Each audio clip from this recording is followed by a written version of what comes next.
मन्नाथ श्री जगन्नाथ मद्गुरु श्री जगद्गुरु मदात्मा सर्वभूतात्मा तस्मै श्री गुरवे नमः। ॐ नमो भगवते वासुदेवाय। श्रीमद्भागवत महापुराण सप्तम स्कंध प्रथम अध्याय। हिरण्यकश्यपु विदारण और प्रह्लाद प्रति कृपा। नमई नृसिंह चरण अनादि परम कारण लीला विहारे तनु धरी मर्ते के पारे साध्य करी कृष्ण चरणे देई चित बोलंती व्यासंकर सुत एबे हो सुण रूपमणि हरिचरित सुधावाणी जन्म वासना कर्म फले प्राणी भ्रमन्ति शयले सप्तम स्कन्धे उपदेश कहिबा अध्याय पंचदश कर्म वासना रूप धरे बेनि प्रकारे से संचारे शुभ शुभ बेनि पदे प्रकाश करे हेतु भेदे महांत अपमान कोपे अशुभ जन्म लभे पापे पुनि महांत अनुग्रहे से कर्म शुभ फल बहे शुण कहिबा प्रिय भावे जे जहि जे मंत प्रस्तावे वैकुंठे हरिद्वार पाळ जय विजय महाबल सेबेनि भाई हरिद्वारे खटंती सेवा अनुसारे चतुसनक कोप फले जन्मिले असुरंक कूले ब्राह्मणे अपराध करी मर्ते जन्मिले देह धरी असुर अंशे अवतार हिरण्यकशिपु कुमार से प्रह्लाद दैत्य देहे नारद मुनि अनुग्रहे श्रीकृष्ण चरण कमले निश्चल भक्ति जोग बले जन्म वासना हेतु स्मरी कृष्ण भक्ति दृढ़े धरी विष्णु भक्त होई जेबे भक्ति करे सेहु भावे ताहाकु रखे भगवान न सहे भक्त अपमान जय विजय बेनि भाई असुर अंशे जन्म होई हरि की अपराध कले तृतीय जन्मे निस्तरिले एणु पंडित प्राणी जेते महांत अनुग्रह अर्थे जत्न करन्ति निरंतरे आत्मा को आपणे उधरे जे भाव मुनि गण चिंती महांत लक्षण बोलती ए आदि अंत तोते कही शुण परीक्षा मन देई दीति उदरे देह बही जय विजय बेनी भाई विष्णु हिंसन निरंतरे करंती असुर बेभारे ताहांक कूले प्रहलाद श्रीकृष्ण भक्त मध्ये बुध ए पिता पुत्र मध्य गते पूर्व वासना अनुमते महांत कोप अनुग्रह वासना भेद हे निश्चय वासना बळे कर्म जात 10 अध्याय ए चरित पंच प्रस्ताव शेषे जान धर्मर निर्णय लक्षण प्रथम अध्याय प्रस्ताव कहिबा पिता पुत्र भाव हिरण्यकशिपु कुमार कृष्ण भक्त मध्ये वर ब्राह्मण सापे बेनी भाई असुर अंशे जात होई इंद्रर अर्थे भगवान असुर कले कनिधन तेणु कश्यप ऋषि नारी सेदिति मने कोप करी पुत्रंक मरण विश्वासे निर्घाते रोदे 10 दिशे एमंत सुक वाक्य शुणी पूछे पांडव चूड़ामणि राजा परीक्षित उवाच भमुनि शुण मो वचन जे हरि सर्व घटे सम प्रिय सुहृद प्राणिकर विशेष शरण स्वदर से किंपा इंद्र पक्ष धरे निर्दये असुर संहारे जे हरि सर्व जीव गति से किंपा चरे अनीति अशेष जंतु हृदय थाई अंतरे सर्व से देखई आत्मार निस्तारण करे से किंपा भेद बुद्धि धरे देव सुर तार देहि सम विषम तार काहि स्वभावे निर्गुण शरीर जे निरंजन निर्विकार एणु गोविंद गुण कर्मे संशय मोर चित्त भ्रमे पुछई चरणे तुम्हार मनु संशय दूर कर श्री शुक उवाच भोनुप साधु तोर वाणी तुझे पचारु परिमाणी अभूत कृष्णर महिमा के जानी पारे गुण सीमा ए ग्रंथ भागवत शुण कृष्णर भक्ति लक्षण परम पुण्य एहु वाणी जे शुणे जेबा मुखे भणी नारद आदि मुनि गणे जहा गावंती अनुक्षणे व्यास चरणे से विमुहि कहिबि मु जहा जानई से हरि स्वभावे निर्गुण अजन्मा अव्यक्त कारण स्वभावे प्रकृति रूपर ब्रह्मा शंकरे अगोचर से माया गुण आश्रय करी बध्यवधिक रूप धरी जे सत्वरजतम गुण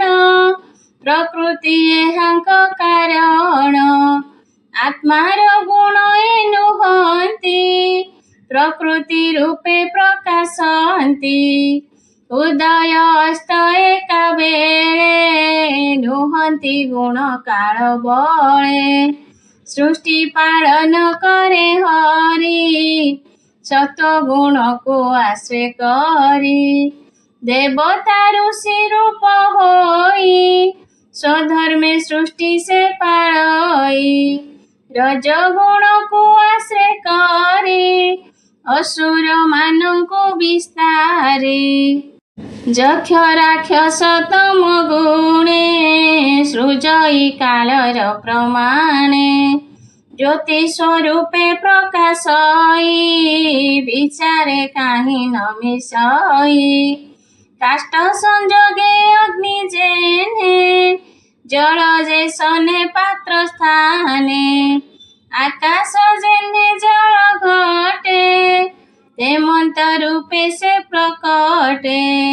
ମାୟାରେ ନାନା ରୂପ ହୋଇ ସେ ମାୟା ତାକୁ ନ ଲାଗଇ ଏହା ବିଚାରି ମୁନି ଜନେ ଆତ୍ମାକୁ ଆତ୍ମା ଅନୁମାନେ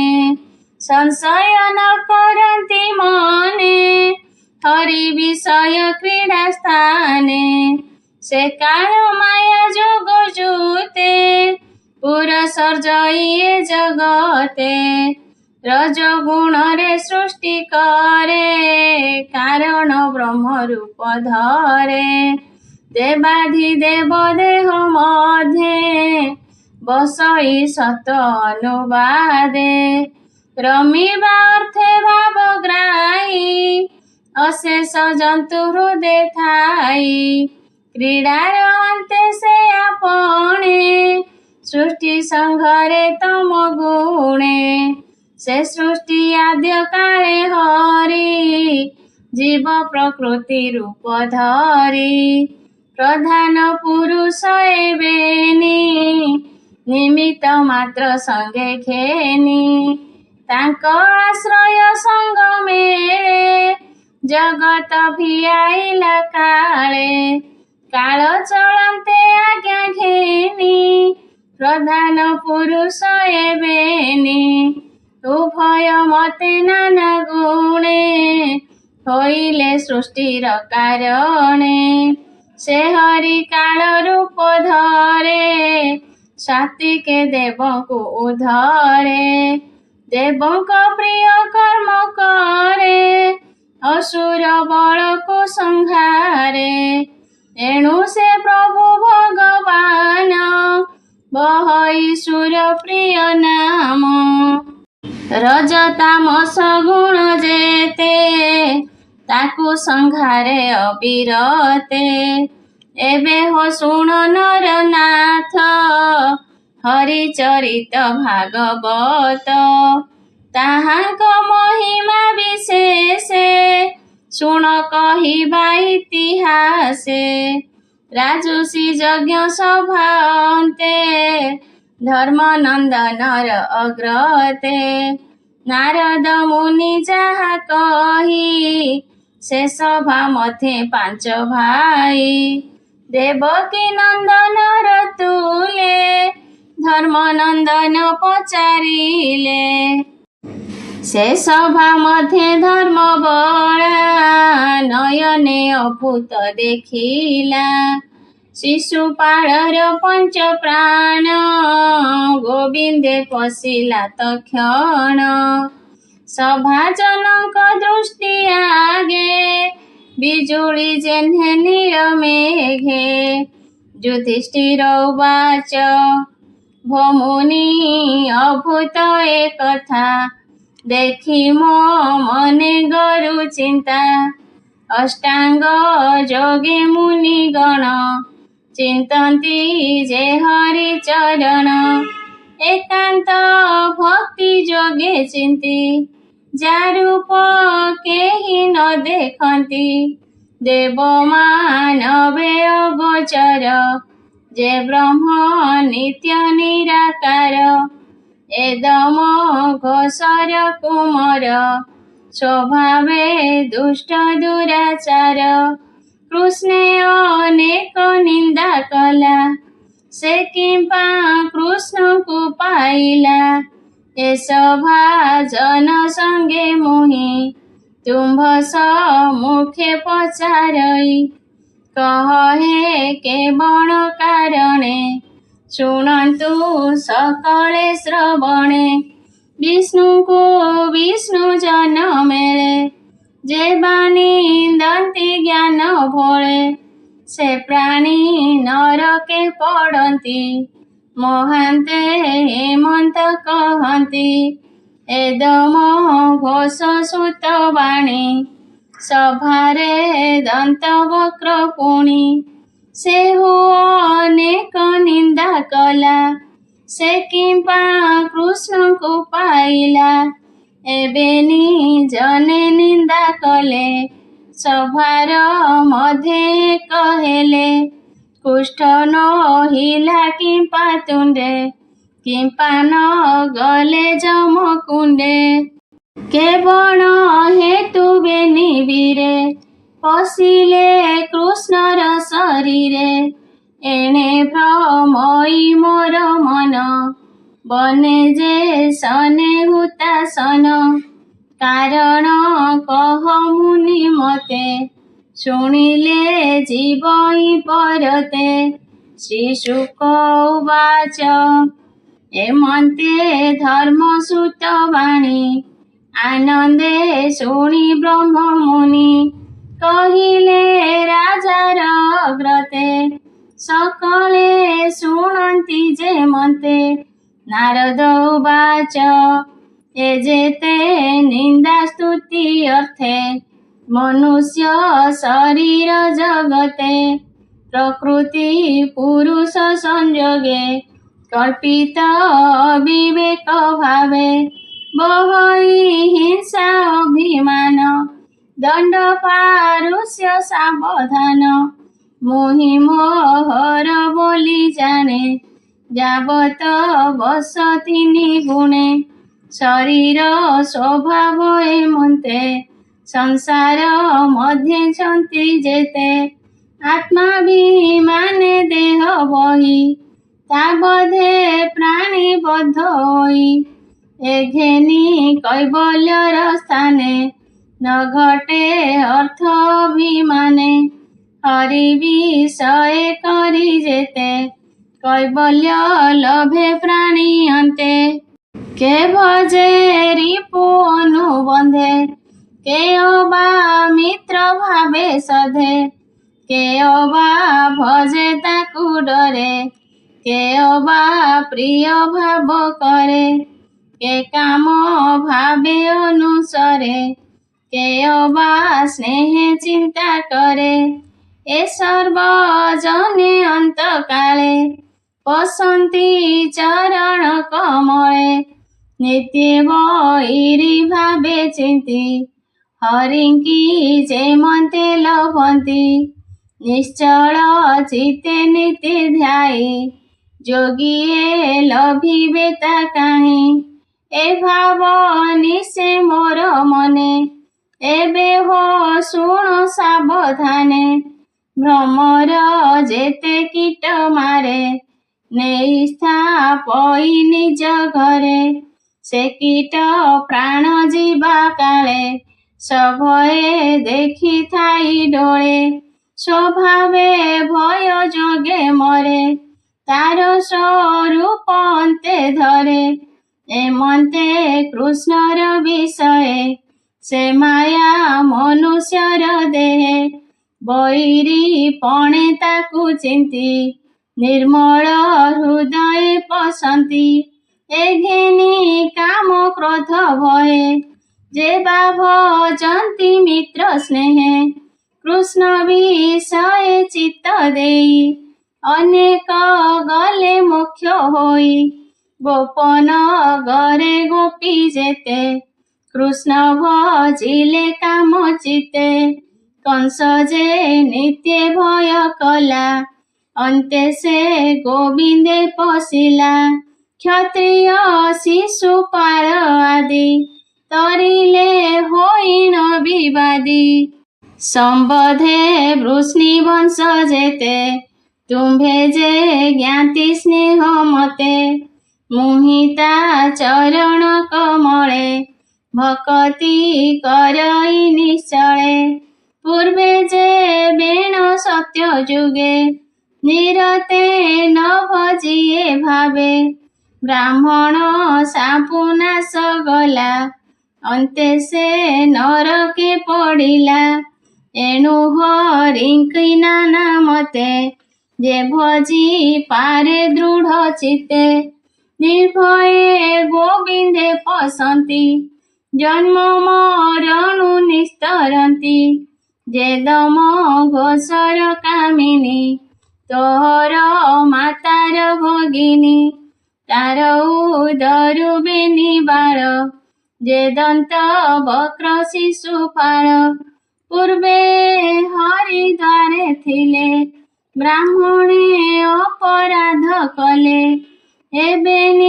ଭାଇ ସହୋଦର କୃଷ୍ଣ ସେବକ ମଧ୍ୟବର ମହାନ୍ତ ଅପରାଧ ଫଳେ ଜନ୍ମିଲେ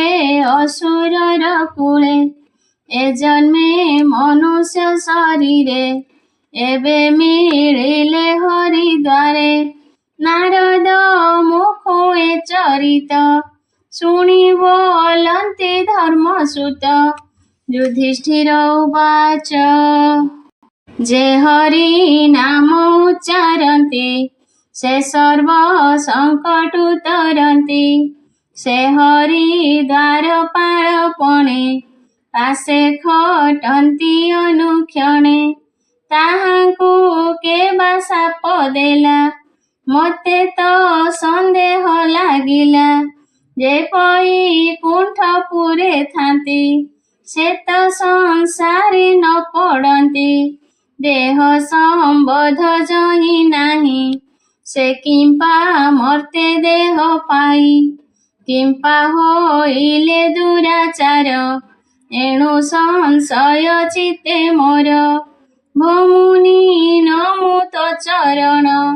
କହ ଏ କେବଳ କାରଣ ନାରଦ ଉବାଚ ଶୁଣ ରାଜନ ସାବଧାନେ ଯେ କଥା ବିଷ୍ଣୁର ଭୁବନେ ବ୍ରହ୍ମାଙ୍କ ପୁତ୍ରେ ବେଦବାଦୀ ସନକ ସନାତନ ଆଦି ସେ ଚାରି ଭାଇ ଏକ ଦିନେ ଭ୍ରମନ୍ତି ଏ ତିନି ଭୁବନେ ପୁଣି ସେ ଅନ୍ତରିକ୍ଷେ ଗଲେ ବିଷ୍ଣୁର ଭୁବନେ ମିଳିଲେ ପ୍ରବେଶ ହେଲେ ଦ୍ୱାର ଦେଶେ ବିଷ୍ଣୁର ଦର୍ଶନ ଲାଳସେ 65 ବରଷ ପ୍ରାୟ ସର୍ବେ ଦିଶନ୍ତି ଏକ ଦେହେ ବାଳ ସ୍ୱଭାବେ ଦିଗମ୍ବର ସ୍ୱଭାବେ ବ୍ରହ୍ମାଙ୍କ କୁମର ମରିଛି ଆଦି ମୁନି ଗଣେ ସେବନ୍ତି ତାହାଙ୍କ ଚରଣେ ତାଙ୍କୁ ବାଳକ ପ୍ରାୟ ଚାହିଁ ଜୟ ବିଜୟ ବେନି ଭାଇ ଉଲଗ୍ନ ଦେଖି ଦ୍ୱାରପାଳେ ଦ୍ୱାର ନିରୋଧ କଲେ ବଳେ ମୁନିଙ୍କ ମନ ହରି ପାଦେ ପଶି ନ ପାରିଲେ ପ୍ରମାଦେ ଦ୍ୱାରପାଳଙ୍କ ମୁଖ ଚାହିଁ କୋପେ ବୋଇଲେ ଚାରି ଭାଇ ତୁମ୍ଭେ ଯେ ଦୁଷ୍ଟ ବେନି ଭାଇ ଏପୁରେ ଥିବା ନ ଯୋଗାଇ ଏପୁର ବୈକୁଣ୍ଠ ଧାମ ଏଥେ ନ ପଶେ ରଜତମ ଏଥେ ନ ଥାଅ ଭାଇ ବେନି ମର୍ତ୍ତେ ଜନ୍ମିବ ଦେହ ଘେନି ଅତି ପାପିଷ୍ଟ ତୁମ୍ଭ ଦେହ ଅସୁର କୂଳେ ଜନ୍ମ ହୁଅ ତକ୍ଷଣେ ବିପ୍ର ଶାପ ପାଇ ଦ୍ୱାରୁ ଖସିଲେ ବେନି ଭାଇ ଊର୍ଦ୍ଧ୍ୱ ଚରଣ ଅଧୋମୁଖ ତକ୍ଷଣେ ଦେଖି ତାଙ୍କ ଦୁଃଖ ଦୟା ବସିଲା ତାଙ୍କ ଦେହି ସ୍ନେହେ ବୋଇଲେ ଚାରି ଭାଇ ଅସୁର ହୋଇବେନି ଜନ୍ମ ନିତ୍ୟ କରିବ ଦୁଷ୍ଟ କର୍ମ ତୃତୀୟ ଜନ୍ମେ ନର ହୋଇ ସାପୁ ତରିବ ବେନି ଭାଇ विष्णु को चिंती अपराध पुणी लभिब निज पद प्रथमे कश्यपंक घरे जन्मिले दितिर उदरे जन्मिले हिरण्यकशिपु हिरणाक्ष जे महाबपु दैत्य दानव तांक पादे खटंती नित्य अप्रमादे हिरणाक्षर गर्भ भरे महिकंपई थर हरे से कष्ट हरि न सहिले शुकर रूप को धइले धरणी उद्धारण पाई वरुण पुरे हेले जाई से दुष्ट हिरणाक्ष वीर असीम बल अटे जार बराह रूप देखी कोपे मिलिला गोविंद समीपे अनेक गदा युद्ध कला सबदे ब्रह्मांड कंपिला विष्णुर गदाघात बळे प्राण छाड़िला रसा तळे विष्णु सिंह रूप धरी हिरण्य कशिपु विदारी हिरण्य कशिपुर सुत प्रह्लाद गोविंद भकत ताकू अनेक दुख देई कृष्ण भजन न सहई से पुणी विष्णु भक्ति बळे अजेय ए मोहि मंडळे ताकू अनेक दुख देला केबे हे मारी न पारिला लीलाए हरि ताकू मारी पुणी जन्मिले देह धरी पुणी राक्षसी कोळे जाई विश्रवा गृहे बेनी भाई केसिनी गर्भे होई जन्म अनेक कले मंद कर्म रावण कुंभकर्ण रूपे त्रैलोक्य वश कले दर्पे ताहाकू राम रूपे मारी राक्षस जन्मरू धरी से राम चरित तु सुखे शुणिबु मार कंड मुखे पुणी से मोहि तळे जात तो माता भगिनीर सुत एबे तो यज्ञ सभा मध्ये कृष्ण को निंदी अपराधे गोविंद चक्रे छेद होई मोक्ष लभिले बेनी भाई बैरानो बंधे करी ध्यान तेणे पाइले दिव्य ज्ञान पुणी मिलिले निज पुरे विष्णुर वैकुंठ दुआरे एमंते शुणी धर्म सुत मुनि चरणे देई हस्त भावे पुलक तार देही बोले नारद मुख चाहि युधिष्ठिर उवाच हिरण्यकशिपुर सुत से जेबे गोविंद भकत ताहाको पुत्र स्नेह छाड़ी निष्ठुर पथे किंपा बढ़ी हिरण्यकशिपु की पाई पुत्र पुद्रोह आचरई असुर पुत्र प्रह्लाद किंपा भजिला कृष्ण पाद बोलई दास जगन्नाथ नारद आगे कुंती सुत जे प्रश्न सभा मध्ये कला श्री भागवत कृष्ण लीला सप्तम स्कंधे हरि वाणी शुणी संसार उतर प्राणी जे भावे पार दृढ़े धर पारी करिबे चक्रधर इति श्रीमद्भागवते महापुराणे पारमहंस्यां संहितायां सप्तम स्कंधे प्रह्लाद चरितोपक्रमे प्रथम अध्याय।